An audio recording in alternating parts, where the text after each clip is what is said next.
Healing is really the foundation of unity.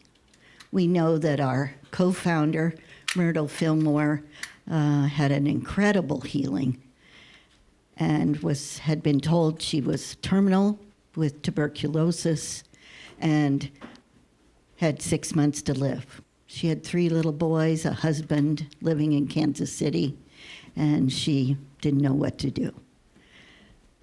Her doctors had said she had inherited sickness and that her family had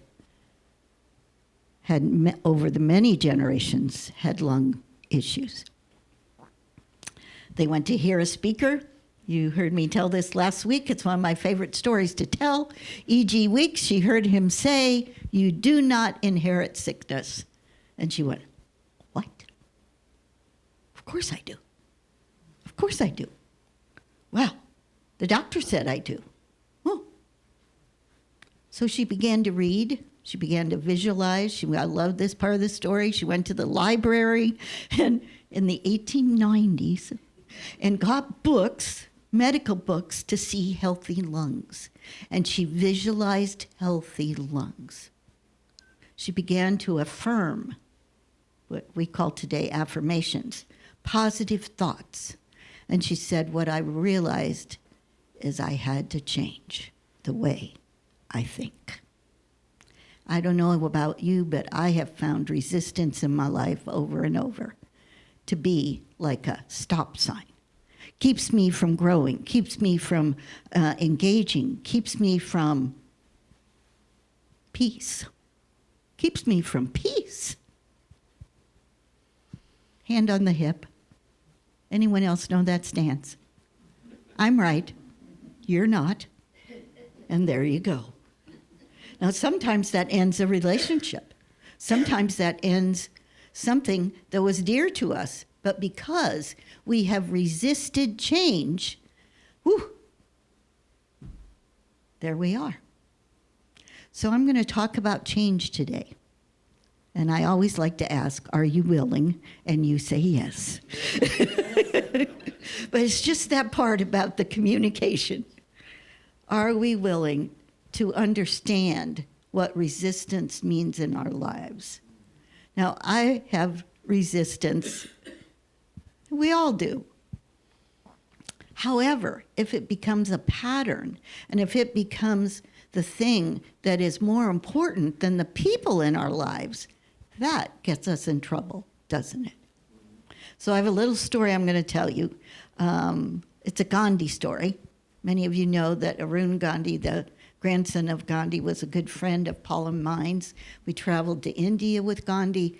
I traveled all over the country with Arun Gandhi and was in schools and universities and so many different places, large unity events, Unity Village, many places. And this is one of his favorites of his grandfather's. There's a story of a king who was very wise, incredible kingdom, but he wanted to be sure that he was able to keep the peace.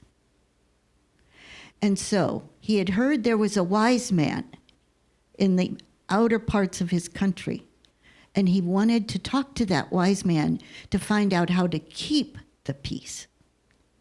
So one day he was asking his aides, have you heard of that wise man? I almost said guy. Have you heard of that wise guy out there? Where is he? He's up on the mountain. Where is he? So it was a 2-day ride on a horse, of course.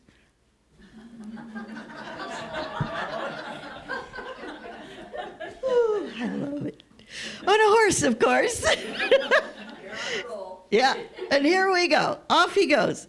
And he makes it, and the wise man is a very tiny little guy, and he lives in this little hut, and he's kind of in awe that the king has come to visit him. Why? What can I do for you, master? And he said, I want the secret of peace.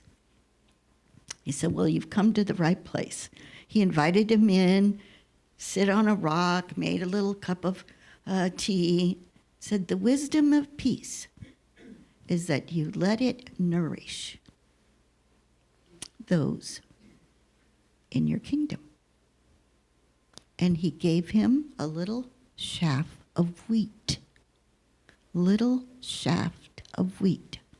Now the king was very surprised at that this was the answer to peace. But he didn't say anything. This is supposed to be a wise man. So he travels back to his kingdom, keeps looking at this little sheaf, and he has a golden box, and he puts it in the golden box, closes it up, puts it on a shelf, and every day he looks at that little golden box, and he opens it up, and there's a sheaf. And now how could this be the answer to peace?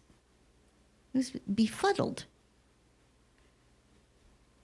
One day, a wise man came traveling through the kingdom, and he wanted to meet the king. So the king invited him in, and they had a conversation. He said, "By the way, I met the wise man in the mountains, and he gave me what was, he said, the answer to peace."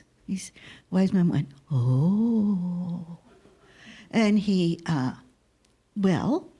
said, "Let me show it to you." Got out the little golden box, opens it up, and here's the sheaf of wheat. And the wise man just looked at him like, the only way this is the secret to peace is if you plant it.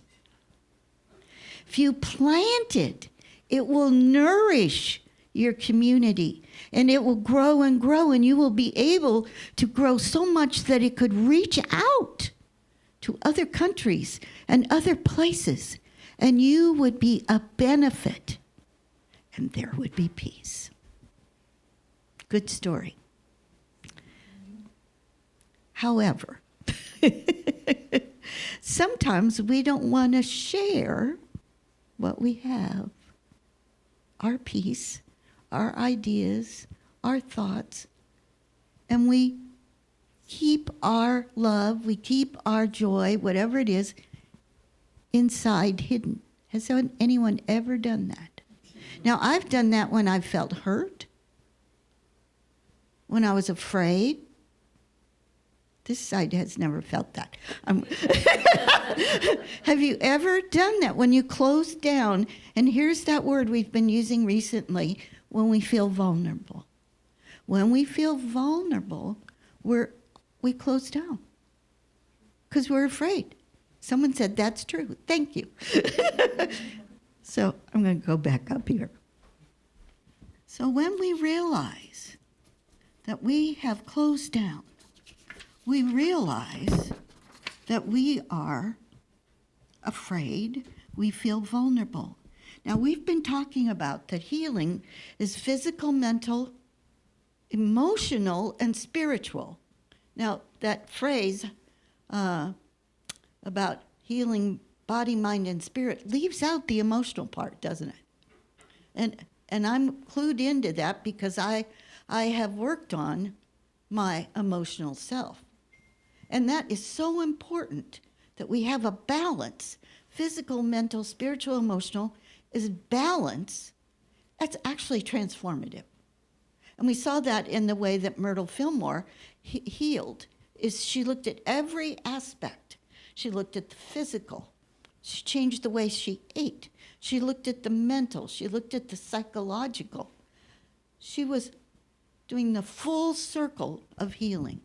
So what I am talking about today is healing our community. Physically, mentally, spiritually, and emotionally. There are parts of us where we have shut down. Now, I call that fear, uncomfortability, not knowing, and because of the things that have occurred in the past. Are we ready to let the past go? Are we done with the past? When I got here, I had heard there were 9 people.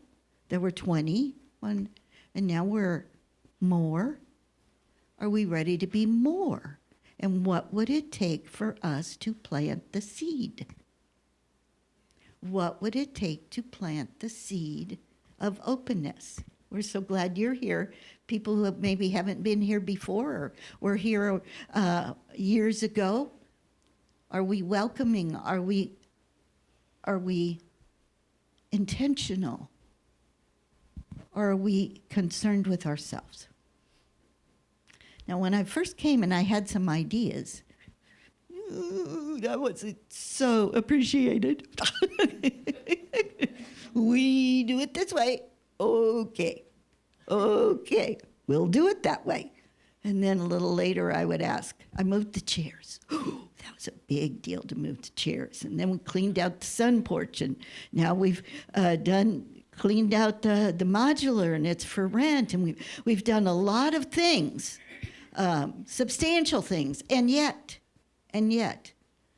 we sometimes have people come to our ministry, and I share and talk to them.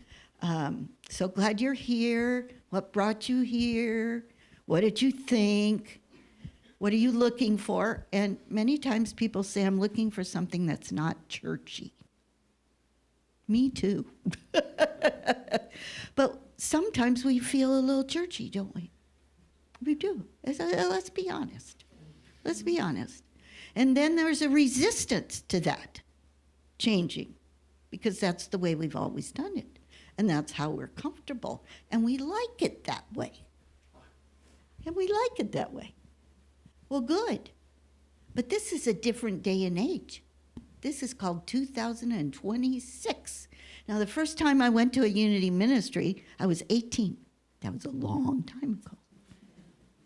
We don't need to count. I was 18, large Unity ministry in St. Louis, Missouri. Large, beautiful building, theater seats, beautiful wood background, philosophy, history, teaching, gorgeous piano. Very clear, it was the message, not the things around the message, and the meditation.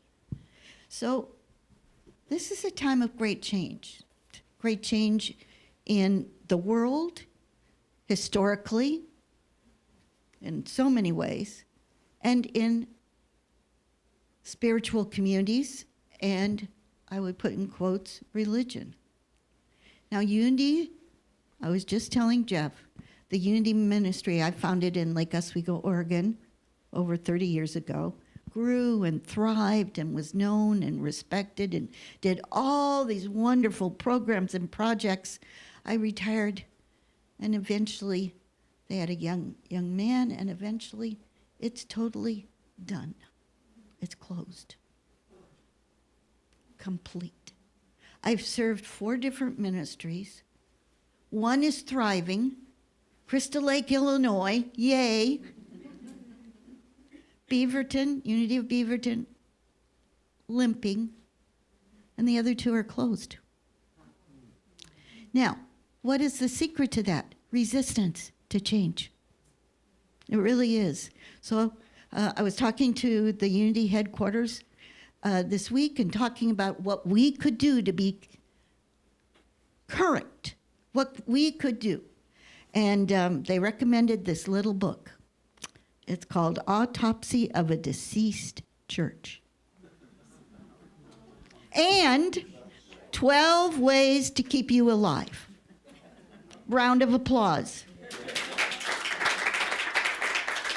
And 12 ways to keep you alive.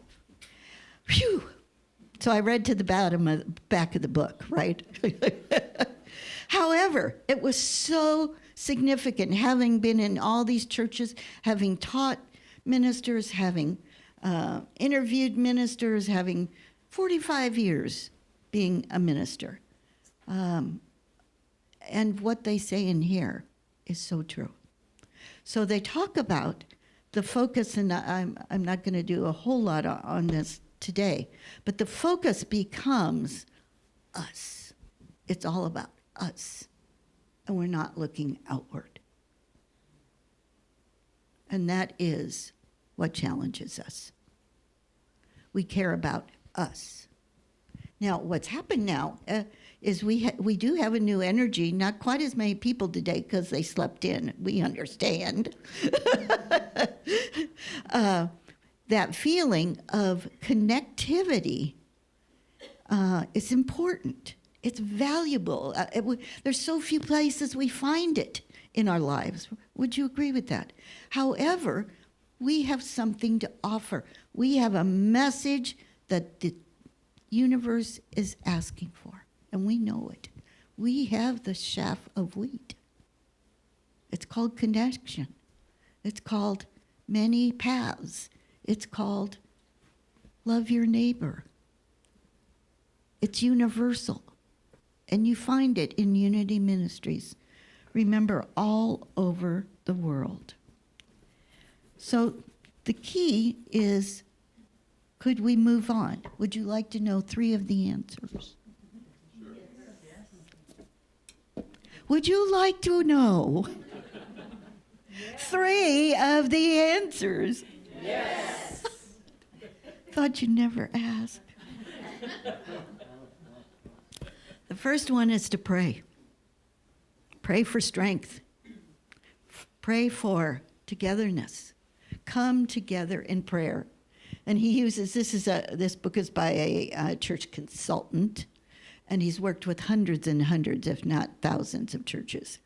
And he gives an example of going into a ministry, and they're having a little potluck, and he's been called in, and they're about, their last minister's gone, and they don't know what to do, and just a few people at the table, and they said, "Oh, we're so glad you're here," and they're eating and whatever, and they said, "So what can we do?" And he said, "Well, do you pray together?" And they said, "Well, we do." Well, how do you pray together? Well, when we used to, do you remember that word? When we used to have a large congregation. Anyone here ever said that? When we used to have a large congregation, we'd have a catered dinner. And there were so many of us, and we had so much, and it was just great. We had music, and but then that minister left, and everything kind of. So then people would bring, people would sign up and bring food, and it would be great. Not so many people, but it was still great. Good.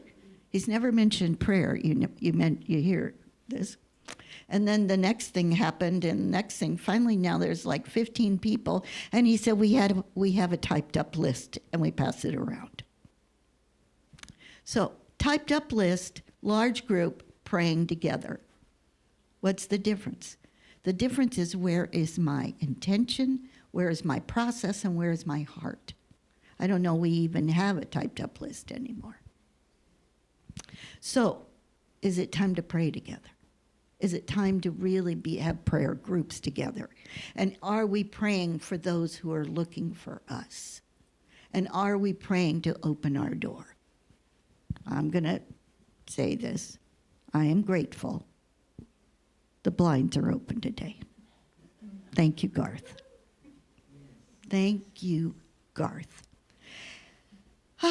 Now we have some wonderful things going on, and I'm going to just keep going with our 3 things that we can change. The second one is take a deep breath. Take 3 deep breaths. We must change radically. Radically. We must change radically. Now, we've done a lot of changes.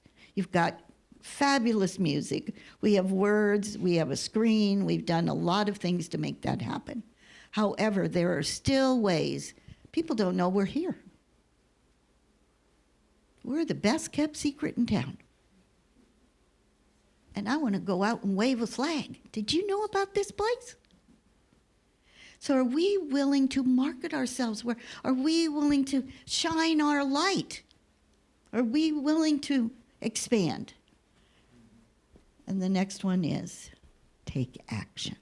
Of course. Are we willing to take action? And what kind of action would that be? That's all. Now, we have been working towards this, and our Dreaming Together, our leadership training, and Barb Kennard on the board has put together a whole list of action movements, and calling it our journey of discovery. I mean, we are moving. We are. And things are changing. I wanted you to know that we were contacted by Oregon Energy Trust of Oregon, and we have gotten free all new lighting in the modular, in the office, and the barn. Now, I think that's a sign. We got new light. We could go, look at that. There's a shift. There is a shift. So how are we willing to shift? And it's not a big shift, but it's a willingness to look at where I'm resistant. Where am I resistant to change? Where am I resistant to the order of the service? Where am I resistant? Now that I've said that, here's the next book we're going to do, Unapologetic Manifestation. So we're ready. We're ready to go. We're going to have a roadmap. We're going to have teams. We have a new, this is the newest Unity book on prosperity and manifesting, and it's great. So let's breathe into this. Am I willing to have compassion for this ministry? Am I willing to have compassion for those who are not here today? Am I willing to have compassion? Am I willing to change this much and then that much? Am I willing to extend and plant and be and share a light, a universal light? Unity has a message. And it's very dear to us, isn't it? It's very private in many ways. And yet it's meant, just like that little piece of wheat.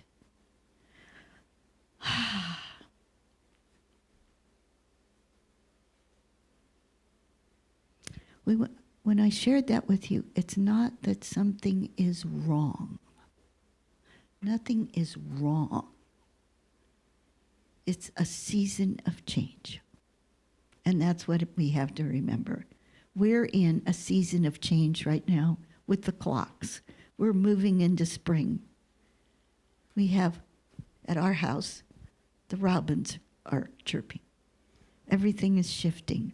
The monarchs are moving around the world. I mean, life is waking up.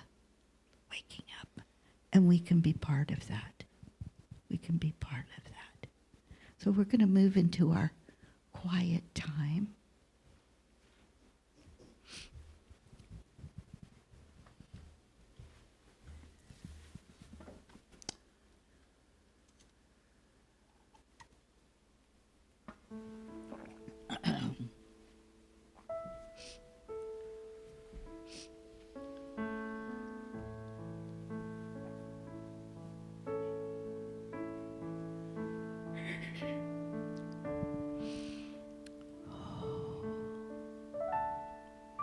If you're comfortable closing your eyes, please do so. Now first, we just breathing in and breathing out. Breathing in and breathing out. I am a vessel. I am a vessel of the divine.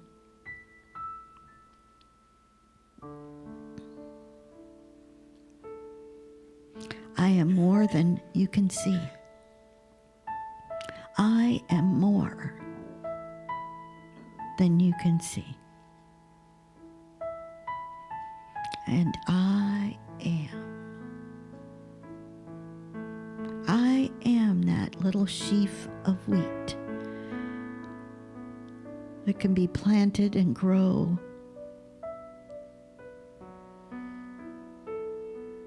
And many of us already have been planted and have made such a difference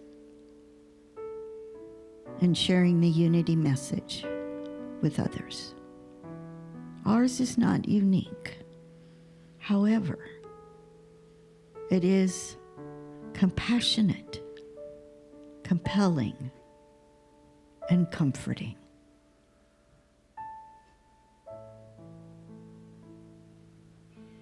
So breathing in and out, and feeling the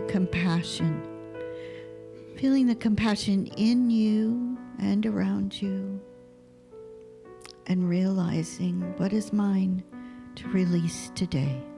Is there anything I feel in my life, in my spiritual community, where I feel resistance?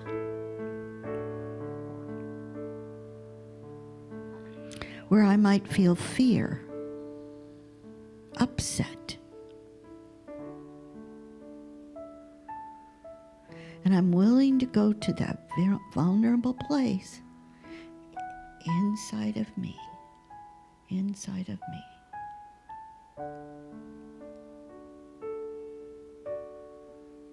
where I remember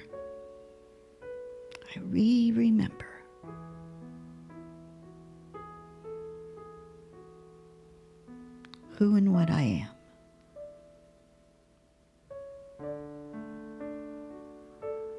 Spiritual being in a physical body.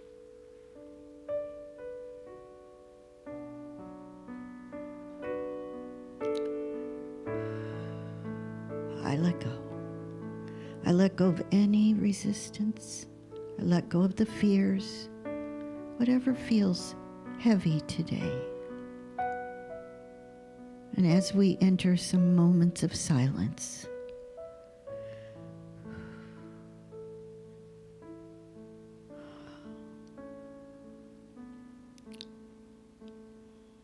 we listen.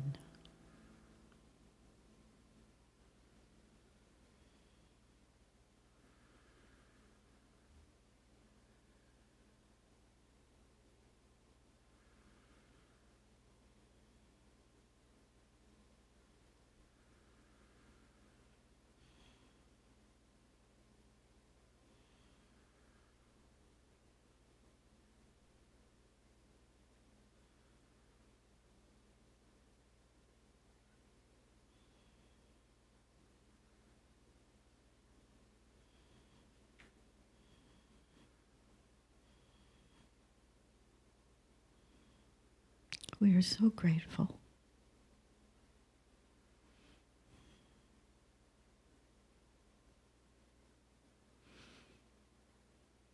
Touch into that place in you that is grateful, and just let it open up and flow. Open the door to gratitude.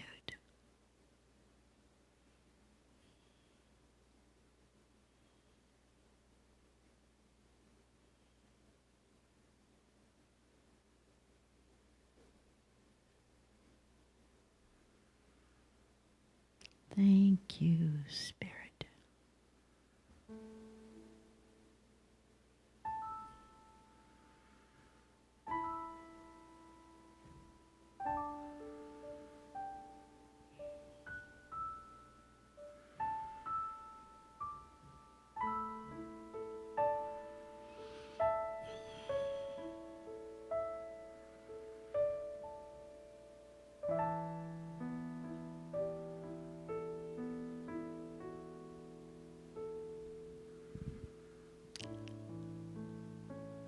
And you see that door opening? Can you walk through the door? Can you acknowledge there is a door? Maybe there's not a door at all. Just walking on. So we come back to the breath. And when we're ready, opening our eyes very softly, gently. Thank you, universe. Thank you for this place and this moment and this time and this community that surrounds us. And so it is. Amen. Amen.